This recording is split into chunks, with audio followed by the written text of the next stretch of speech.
Welcome to your lecture on section 2.2 in the book. It's all about units. So to introduce this, we're going to watch a video about where the units of temperature came from, where Celsius, Fahrenheit, and Kelvin came from. So here we go. Imagine it's the late 1500s before the first thermometer was invented. You've just come in from milking the cows and your spouse asks how cold it is. Oh, colder than yesterday. Maybe warmer than 3 days ago, but nothing like that cold spell we had the previous fortnight. Okay, you get the point. Before we had thermometers and scales of measurement, talking about temperature was, well, hot and cold. It's easy today, and that's largely thanks to the temperature trio, the dudes of degrees, Daniel Fahrenheit, Anders Celsius, and William Thomson, the first Baron Kelvin.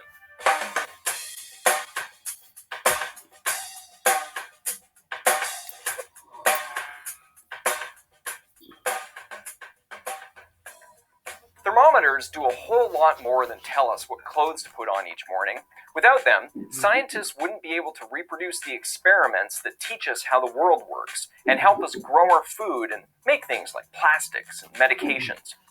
Around the early 1600s, scientists in Italy invented the first thermometer. Since its creation, the basic principle of the thermometer remains the same, a substance that expands and contracts as temperature changes. Early thermometers used air and weren't very accurate. The next evolution used alcohol, which was more accurate, but still not great. Then came Daniel Fahrenheit. Born in 1686, he was a Polish orphan living in Amsterdam who became fascinated with the thermometers that were starting to arrive from Italy. Fahrenheit abandoned a career as a merchant to travel, study, and learn to make thermometers. He started off making alcohol thermometers, but in 1714 introduced the first mercury thermometer. Mercury stays liquid across a wider range of temperatures than water or alcohols being used in thermometers at the time. That makes mercury useful for accurately measuring temperatures across the range of human experience. We know now that mercury exposure isn't great for our health, so many thermometers today contain less dangerous alcohol. Lots of people were making thermometers in Fahrenheit's time. His more important contribution was creating a consistent scale for temperature.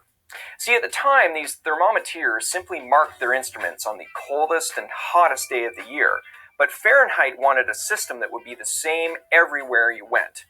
He wanted to be, scientific about it. Fahrenheit had a thing for multiples of 8.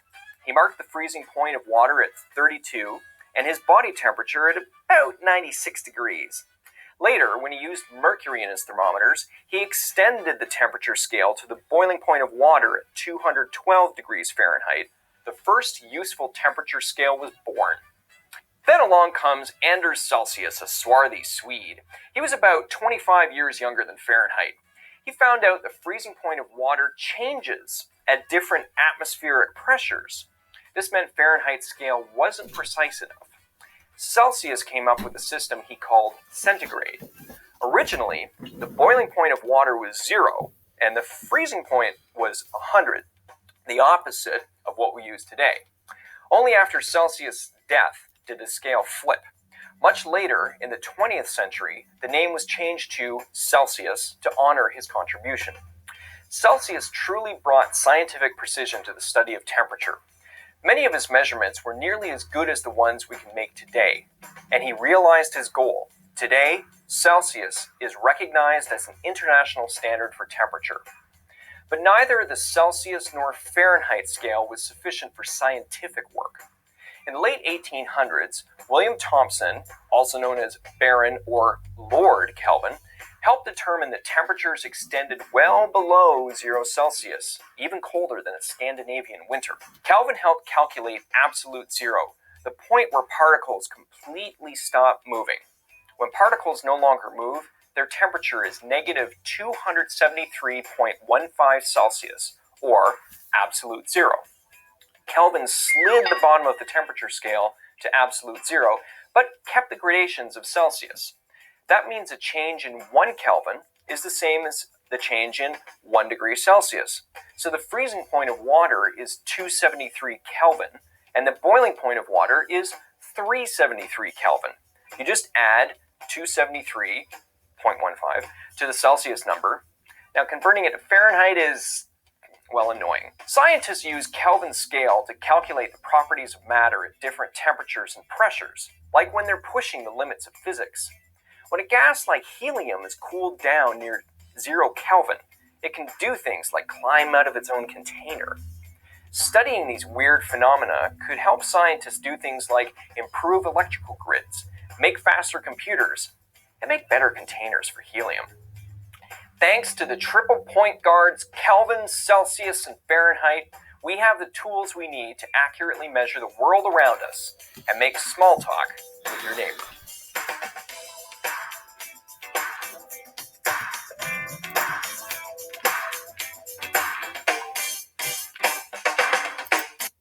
Scale to the...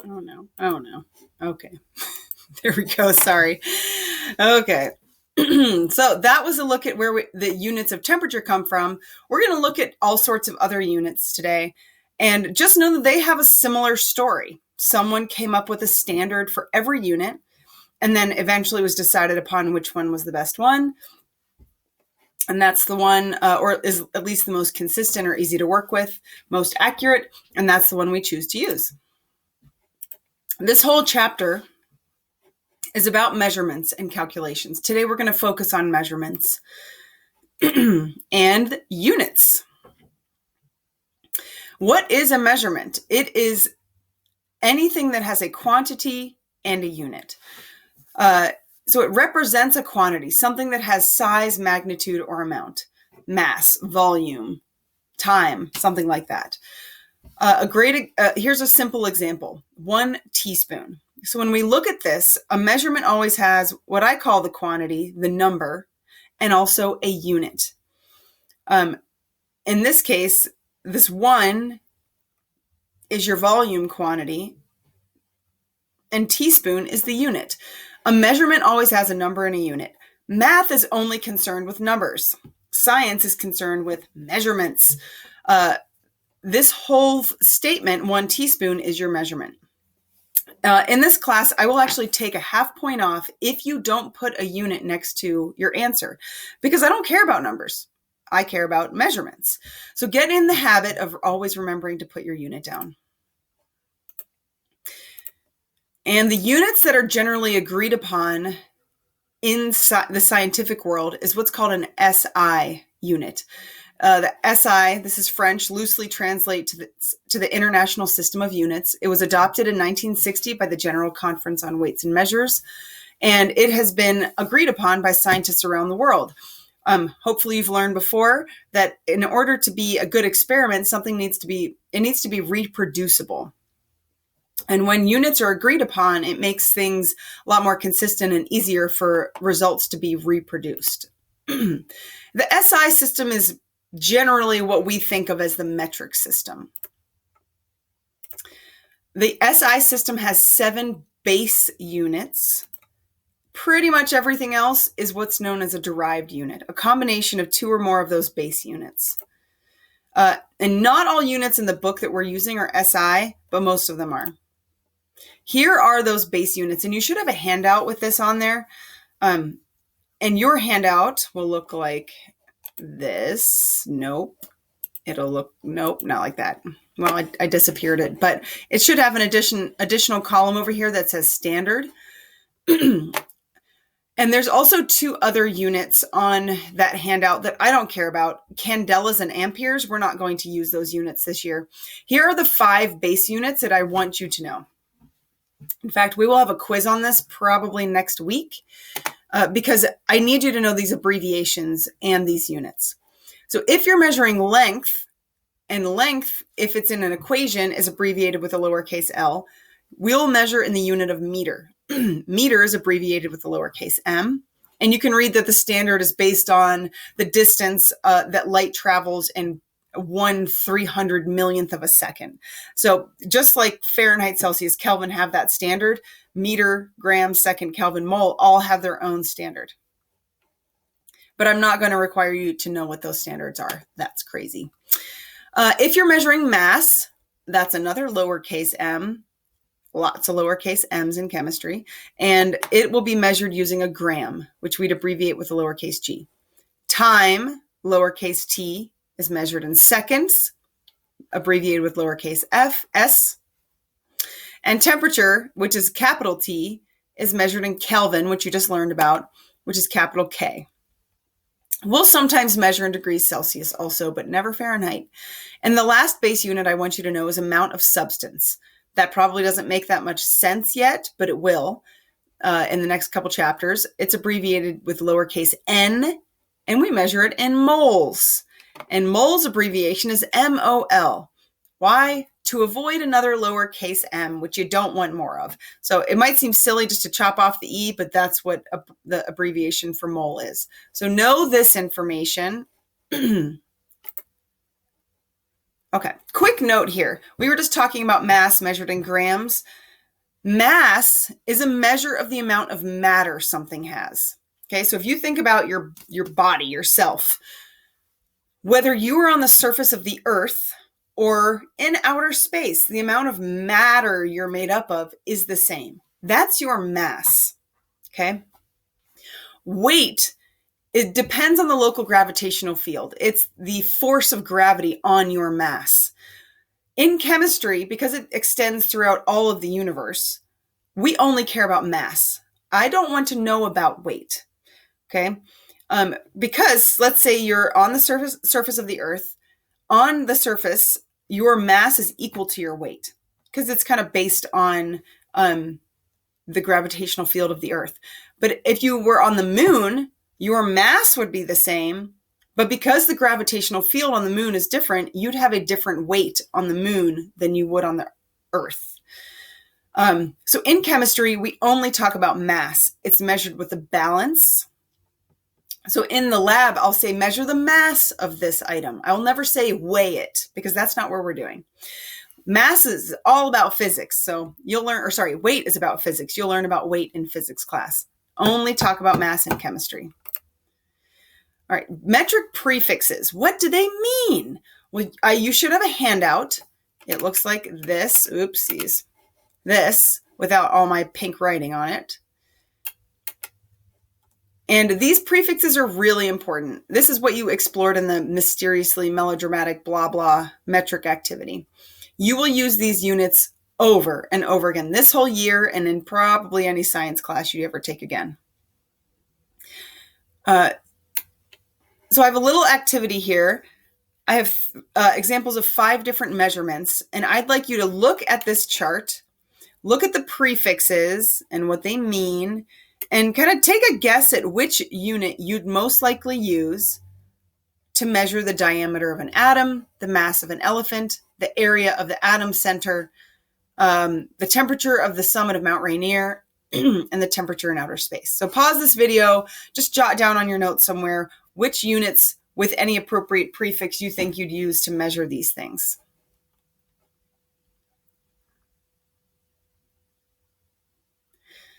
All right, hopefully you've written down your ideas for this. For diameter of an atom, well, you know an atom is very small. So when you looked at your prefix unit or prefix table here, you might have just come down to atto. We're talking about diameter, so we should be using length, meter, which measures length. So if you said attometer or femtometer for an atom, that's fine. In reality, they're not that small. Pico. Atoms are typically measured in picometers, but as long as you picked anything small, that's fine. Mass of an elephant, I'm guessing most of you put down kilogram. Gram measures mass, and an elephant's pretty big, so kilo. Anything maybe mega? I'm not sure how much an elephant weighs. Area of the atom center. Area is going to be probably meters squared or kilometers squared because we're talking about area. Temperature of Mount Rainier. Degrees Celsius would work fine there, but if you put Kelvin, that also works. But temperature in outer space, you'd want to go with Kelvin here because essentially the temperature in outer space is absolute zero, which would be negative 273 degrees Celsius or 0 Kelvin. All right, just getting you thinking about those. All right, get out this handout, and I'd like you to write down on your sheet what I have on mine. Here's why. This is kind of a confusing table, and you need to know how to read it. So in this first column, you have the prefix. Then you have its abbreviation, and then exponential factor. I'm going to say you don't really need to look at this column based on how we're going to use it. And then you have meaning, and then you have an example. First things first, come down to this middle area where you see 10 to the 0, 1 meter. I'm going to call this your base unit line. This is where a unit without a prefix would go. Meters, liters, grams, seconds, excuse me, all these kinds of units. So I'm calling that your base unit line, even though a liter isn't technically a base unit. We're going to treat it like one. Any of your prefixes above this base unit line are bigger than your base unit. Any of these prefixes below that base unit line are smaller than your base unit. Okay, and they kind of sound that way. Mega, giga, those are big. They're bigger than whatever your base unit is. Milli, nano, they sound really small, and they are smaller. What this meaning column represents is how many of your base units equal your prefixed unit. So let's do an example. Let's say we're talking about meters. Okay. We come up to kilo and we come across under meaning, we see 1,000. That means, let's say we're doing meters again. 1,000 base units or meters would equal 1 kilometer. If we come below our base unit line down here to centi, we come across, we see 1 over 100. That means there's 1/100th of a meter in 1 centimeter. I find this 1 over whatever number is here kind of confusing. So I'm going to introduce a system to you where you can ignore the 1 over. So if you want to go through and scratch out the 1 overs right now, I would do that. It's going to change the meaning of this column, but it'll be easier for us in a practical sense. And here we go. So we want to relate prefixed units and write something called a conversion factor, something that will take us from one unit to another unit. And the first step is to come up with an equality between the two units you want to relate. You want to make an equality using the relationship between the unit you're given and one you're looking for if you're trying to convert units. So here's my trick. If you want to equate any prefixed unit to a base unit, put the 1 in front of the bigger unit, okay? And then you can make that equal to the number you see in the meaning column as long as you scratched out that 1 over for the smaller unit. This makes sense. Why? Well, if you're trying to equate two things and one of them is really big and one is really small, just to exaggerate, doesn't it make sense to have a lot of little things in one big thing as opposed to a bunch of big things in one little thing? That doesn't make sense. So this trick should help you. Let's look at this example. I have 1 gram equals 1,000 milligrams. So if we come up to our table, gram is going to be on your base unit line here, okay, because it doesn't have a prefix. We come down, we see milli is smaller or below our base unit. So using the system I just described, because a gram is bigger than a milligram, you'll put the 1 next to the gram, put the 1 next to the bigger unit. And we see that's true here, except that keeps covering it up. So 1 gram, and then we find milli, we come across, as long as you've scratched out this 1 over, this 1,000 becomes how many of your smaller thing are in your bigger thing. So 1,000 milligrams, small milligrams, are in 1 big gram. Okay, that's how I like to treat this table and how to use it. The other example is kilometers and meters here. First question you want to ask, which is bigger, a kilometer or a meter? Well, your table can help you with that. Here's kilo. Meter is going to be on your base unit line. So what's bigger? Well, we said that anything above your base unit line is bigger. So a kilometer is going to be bigger than a meter. So your 1 should go in front of your kilometer. One big thing. And then we come to kilo, we come across and we see 1,000. There are 1,000 small meters in one big kilometer. Okay, so that's what should be there. Keeps covering it up. 1 kilometer equals 1,000 meters. All right, so I highly suggest you use that system for figuring out what numbers go in these equalities. That's the biggest mistake people make is flip-flopping these number values in your equality. Once you have a solid equality, you can make what's called a conversion factor, this fraction form of your equality that will help you convert from one unit to another. So for 1 gram equals 1,000 milligrams, you can have 2 possible conversion factors. One is 1 gram for every 1,000 milligrams, or you could say there's 1,000 milligrams in 1 gram. It's like saying there's 4 quarters in $1 or $1 and 4 quarters. Same information, just written 2 different ways. Take a second now and come up with the 2 possible conversion factors for 1 kilometer equals 1,000 meters.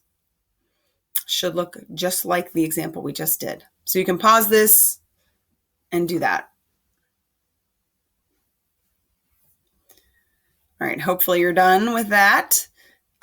Your 2 possible conversion factors for 1 kilometer equals 1,000 meters is 1 kilometer over 1,000 meters or 1,000 meters over 1 kilometer.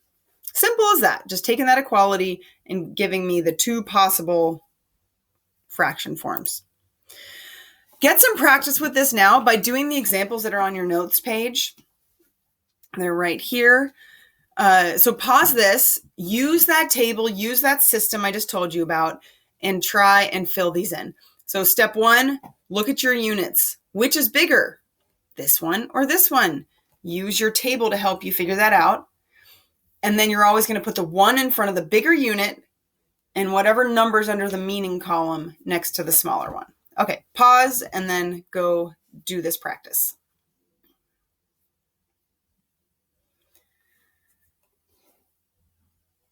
Hopefully you finished and are now playing this, and we're going to check our answers here. So we have meter and centimeter. I'm going to go back up to my table. Meter should be on your base unit line, and we see centi is below the base unit line.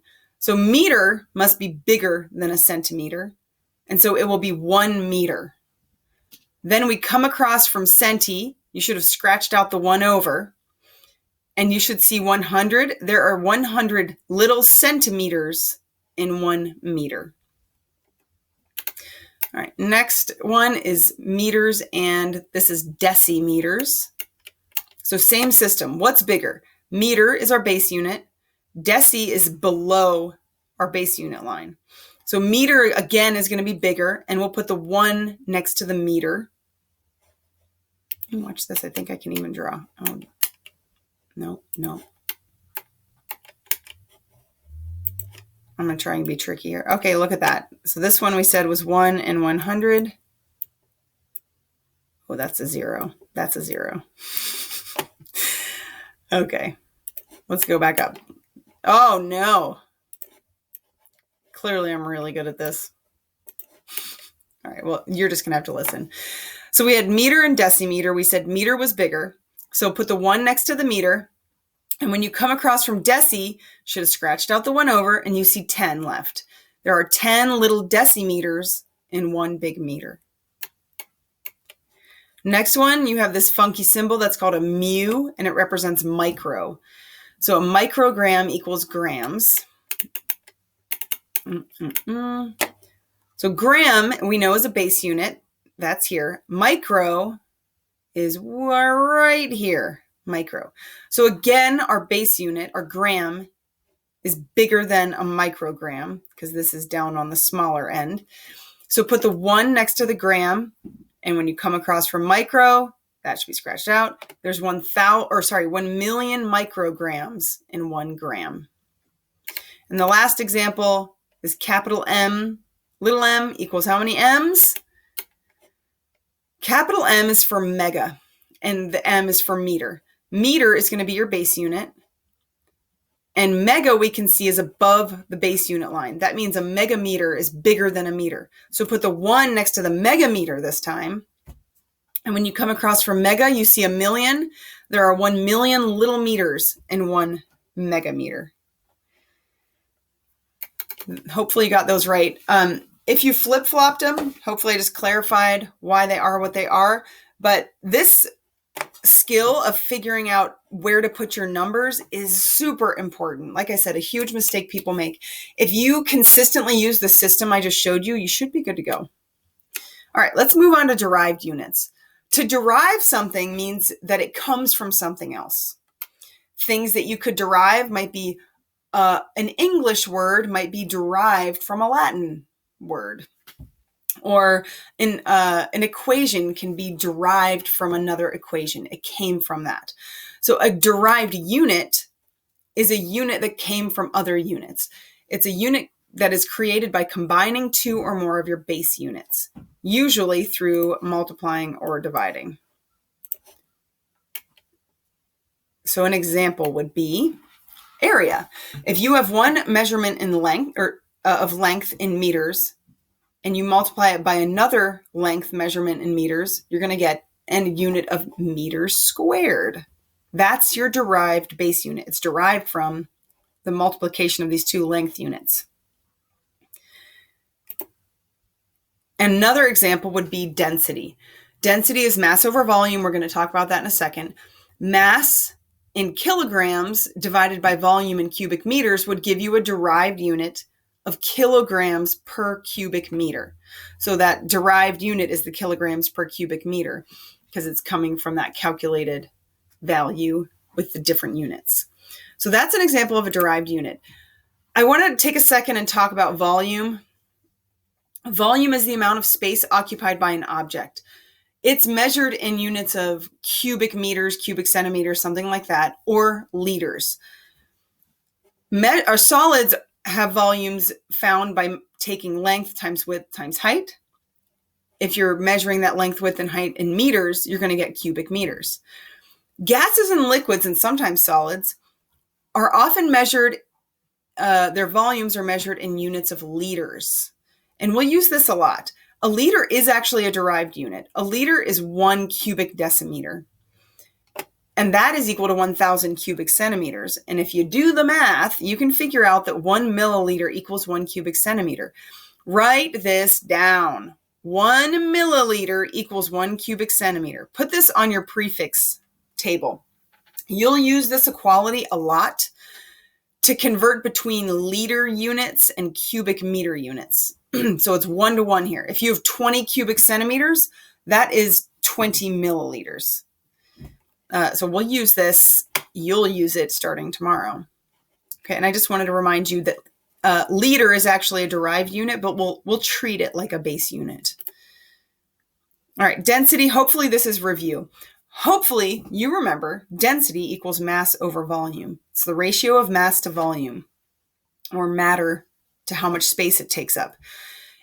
Common units of density are grams per cubic centimeter or grams per milliliter, now that we know those are the same. It can be in whatever units, though. Whatever units of mass over whatever units of volume.